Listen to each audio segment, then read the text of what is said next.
I said to all of you viewers of Equinoxe Television, it's time for the news in the English language. Thank you so much for being with us tonight. I'm Majestaris. Right away, some militants of the ruling CPDM party have seemingly sent a reply to the Archbishop of the Douala Archdiocese, His Grace Samuel Kleda. Samuel Kleda had earlier said calls for President Paul Biya to stand for next year's election are unrealistic and also unreasonable. CPDM bigwigs on their part say nowhere in the Constitution stops President Paul Biya from being an active candidate in next year's election.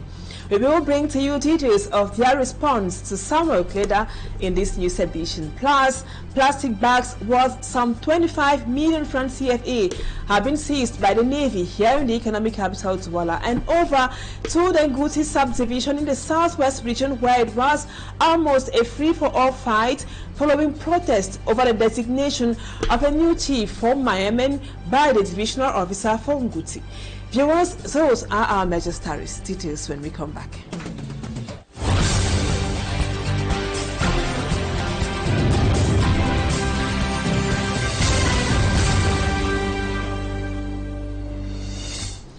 Welcome back, viewers. Thank you so much for the confidence.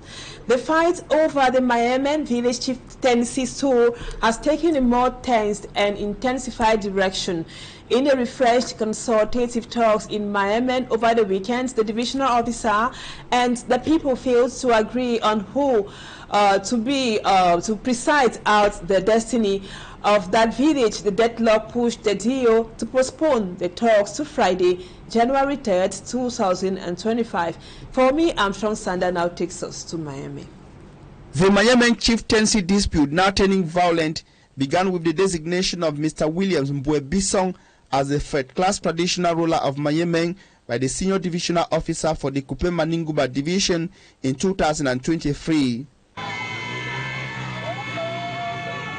Shortly after the exercise in Bangame, trouble brewed, with contesting voices rising among kingmakers and the people back home in Miami village. While some questioned the criteria and the selection process, others questioned the legitimacy and the legality of actors involved.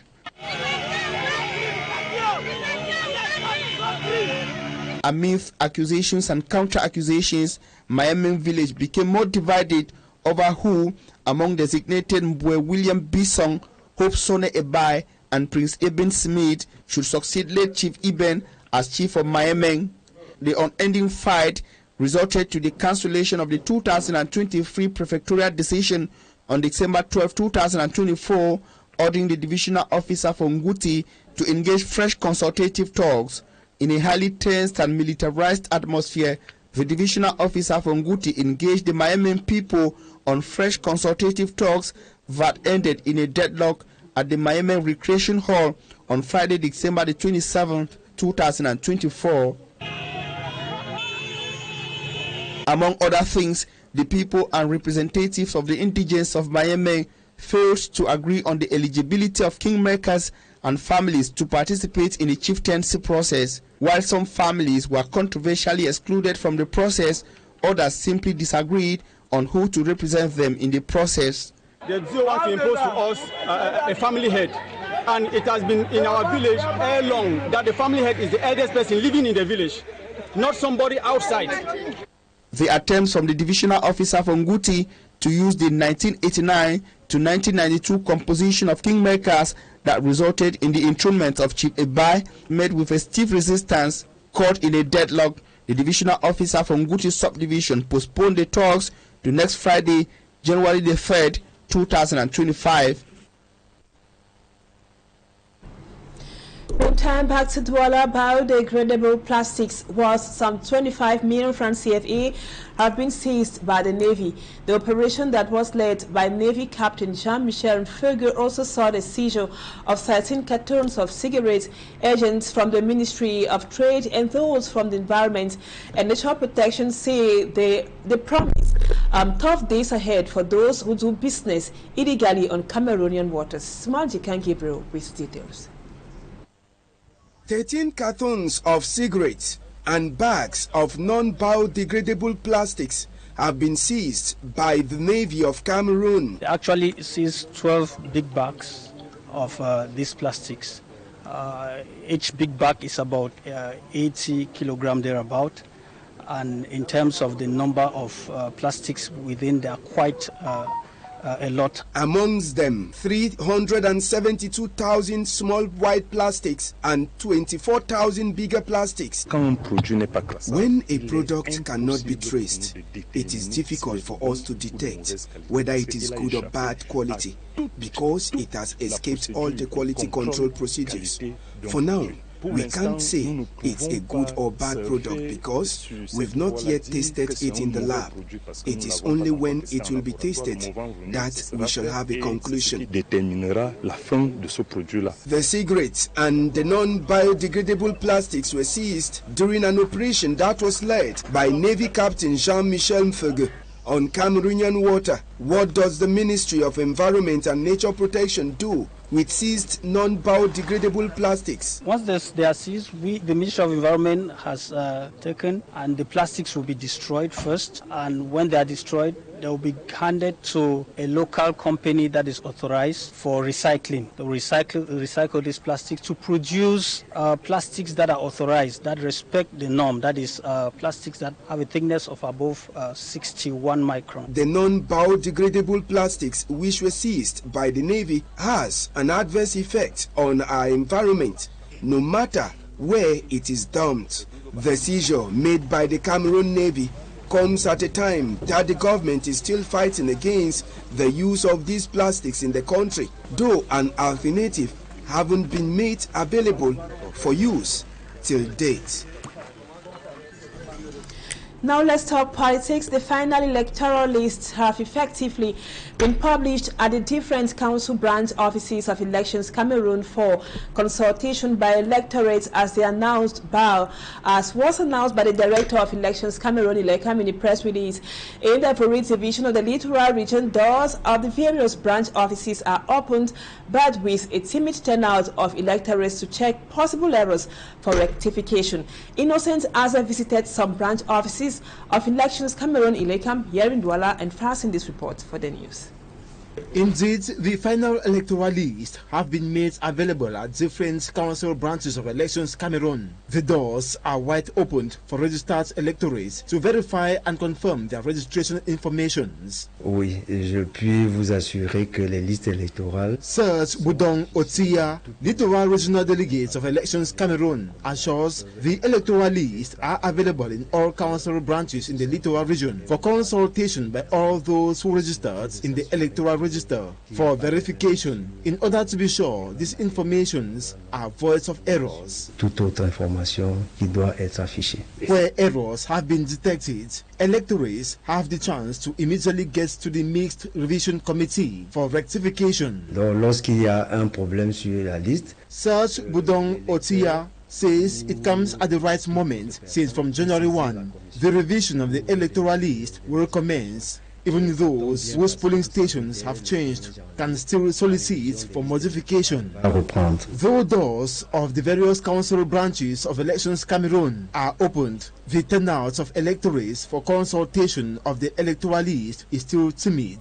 It is expected the registered Cameroonians will overcrowd the branches in the days ahead for the verification exercise. The candidate lists are available, and for the person to whom I came to verify is effectively present. The electoral law states that from January 1, the revision of the electoral list will commence. This implies dès le 1er janvier, from January 1, registration will be opened for eligible persons, that is, from 20 years and above. These are mostly those who had not registered in 2024 or those who solicit transfer from a polling station to another. Cameroonians who had not registered are expected to mobilize themselves and join the electoral train in order to be eligible to exercise their civic duty during the 2025 presidential election. Still in politics, it is not clear if President Biya will stand for re-election in 2025, but the ruling CPDM party members maintain that he is their flag bearer, and calls for his candidacy have been rising. faced with criticisms from observers like the Archbishop of the Douala Archdiocese, His Grace Samuel Kleda, qualifying calls for Paul Biya's candidacy as unrealistic. The CPDM has now resorted to the law to back their stance. Babila Jonathan with details. The Cameroon People's Democratic Movement, CPDM political party, justifies President Biya's possible candidacy for the 2025 presidential election.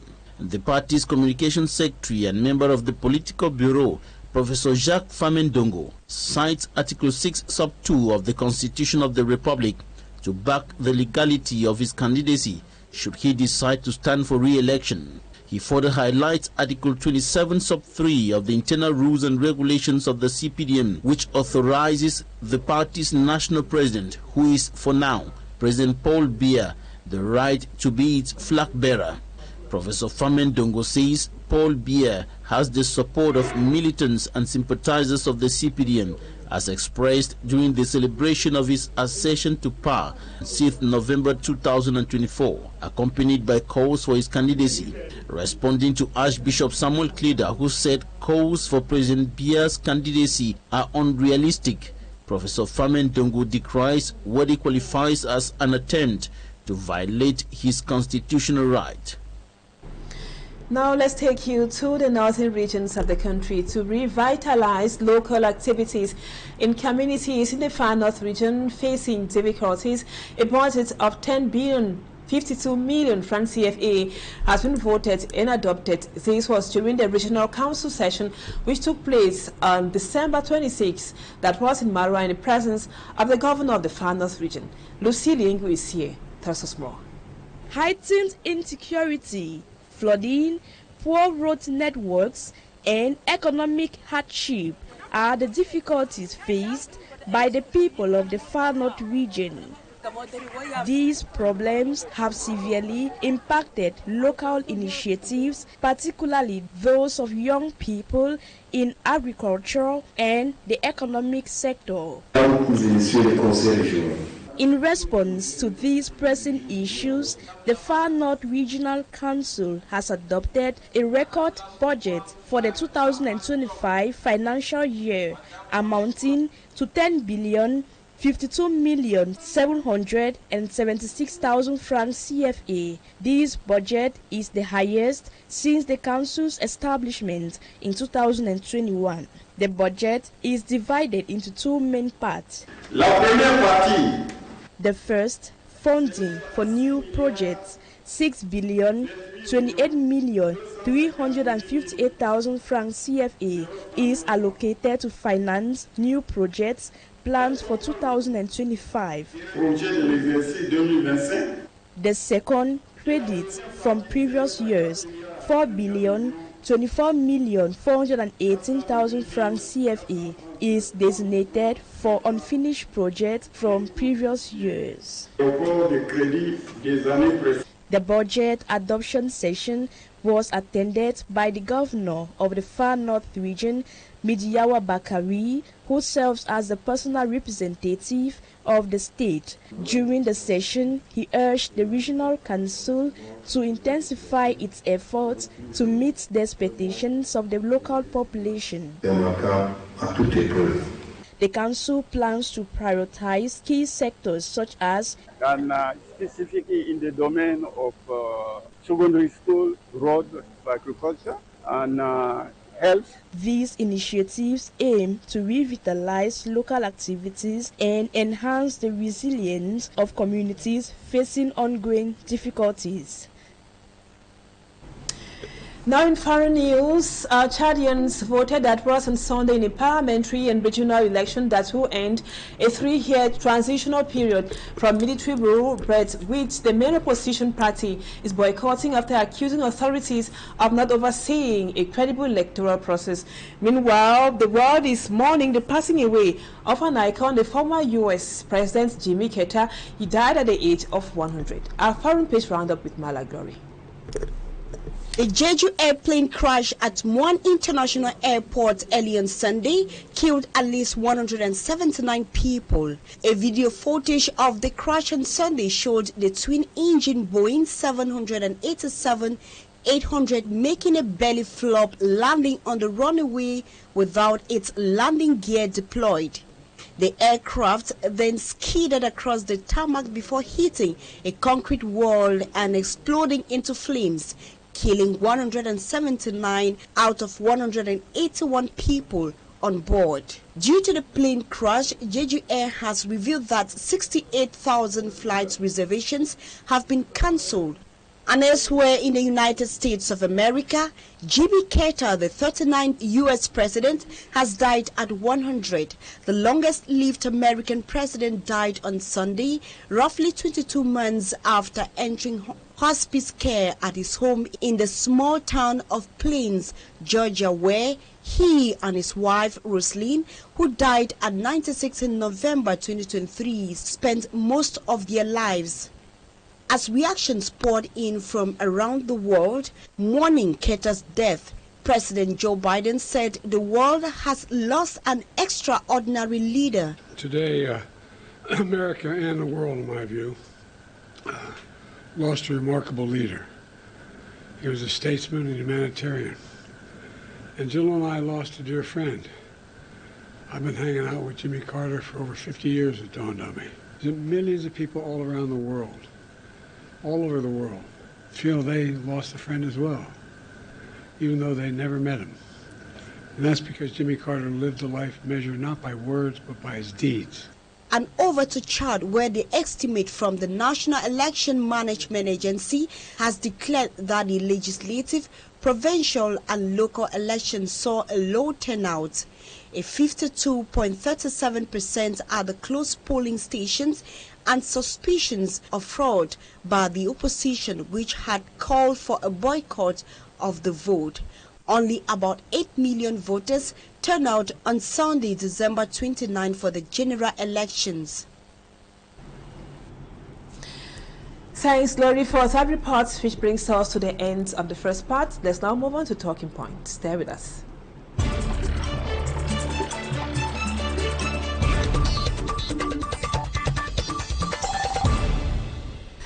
Welcome back, viewers. Our guest tonight is G. Lucas. Thank you so much for accepting to be our guest. You're talking to us from Biya. It's a pleasure and being your guest today on Equinoxe. I wish that our country could receive the transformation that we seek. And on this note, I have only a single appeal. 2025, as it opens in January, those who have not registered for election need to register for election, because that is where we will receive the change. The Third Republic will be ushered in 2025. Thank you so much. Thank you again, G. Lucas, for accepting to be our guest. Now, President Biya will be addressing Cameroonians tomorrow, December 31. Traditionally, he does that. That would be at 8 p.m. normally. As a civil society actor, what do you think are some of the pressing issues that Cameroonians are expecting their president to touch on tomorrow? There are so many things that the president is going to be talking about, and tomorrow, 8 p.m., which is his traditional end of year address to the nation. I am looking at the president to talk about the economy, and the president is going to project aspects of the resilience of the economy within the year, and he's going to be a bit comparative to other economies, wherein he will be talking about how resilient the Cameroon economy is due to the efforts of the government in place. However, I know that it is not a speech that seeks to address pertinent issues that troubles Cameroon. It is a traditional end-of-year speech which is centered on what he has to say other than what solution it is to provide. The end-of-year speech of the president is, in a nutshell, what is known in French as compte rendu, I think, where he will be giving an account with regards to what he has been doing, what the government has been doing, which, of course, no one comes to discredit himself. But we should ask ourselves questions. that what is the strength of the Cameroon economy in reality. Because if we dwell on the economy based on the paper that will be presented to us tomorrow by the President of the Republic, Paul Biya, it will be some kind of a misleading with regard to what the people are going through. If you look at that speech keenly, and you want to be comparative to some of the persons you will be quoting, that is some of the economies, you will realize that the people have a relatively better life. What is the issue with Cameroonians? Of course, the statement made by the Delegate General of National Security with regards to our roads, the President is going to comment on the aspect of our roads. He's going to comment on the aspect of the projected increase. He's going to comment on a couple of things that we already know, because if you did follow some of the programs that were presented on the state media, in one of the editions, one thing that was said there was the reason for the high cost of living. Cameroonians are into a very high cost of living, which I wish that it should not only be a speech that should talk about what has happened, but it should be a resolution as to what will be done come 2025. Now, Nji Lucas, we know that Cameroonians for several years now have always been very eager to listen to President Paul Biya's end of year's message to his compatriots. 40 years have gone by. Do you think that Cameroonians as at now still have the same enthusiasm waiting for President Paul Biya's speech or end of year address to the nation, which comes tomorrow at 8 p.m.? Are we waiting? Are Cameroonians waiting eagerly for that address? Cameroonians are losing that euphoria. The euphoria that surrounded the speech of the head of state is no longer there, because Cameroonians are fed up with words that do not have any effects as per the day-to-day life of the people. Let us face the fact. One other thing that I know that the president will be talking about will be the issue that surrounded his long absence from the Unity Palace. Now, why are Cameroonians not relatively interested in the speech as before? Of course, you would have seen certain information circulating on the social media as it happened previously. That is, some speculations, some informations that will always circulate claiming to be a leak of his speech. I think it happened like this, that should be in the year 2018 or thereabout, where some of the things that he said, that we had seen them on the social media before. But in this case, Cameroonians are relatively not interested, because most Cameroonians already know that the executive arm, and to an extent, the legislative arm that is acting as the echo chamber of the executive arm, is equally helping Cameroonians to actually feel like what the President of the Republic will be saying will mean nothing to them. Because most of the things said, we see the same situations on the ground. So with regards to that enthusiasm that surrounded the 31st, that surrounded the first as concerning the speech of the head of state, where most people will be talking about it on the 1st, and the 31st, when he will be giving his traditional end of year speech. We are likely not going to see that. Of course, if you were to put up an opinion poll, you will not be seeing that. And like I said, what is the reason? The reason is because most Cameroonians already know that nothing good can come out of that. And another thing the president will be talking about will be the presidential elections in 2025. He will talk about the presidential elections in 2025. He's going to highlight a couple of things as concerning that elections. He will equally talk about issues that concerns the bailout granted to CDC recently. These are some of the things that the head of state will be talking about in his traditional end-of-year speech. So, with regards to that euphoria, the people are no longer the way they used to be. Thank you, Nji Lucas, for accepting to be our guest tonight. And tomorrow, President Paul Biya will be addressing the nation. That would be at 8 p.m. and a special program will follow suit.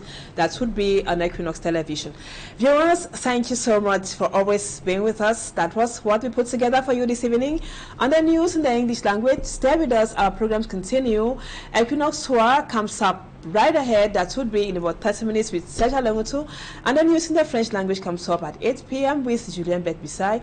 Stay with us on Equinoxe television. See you again tomorrow. Same time, God willing. Bye-bye for now.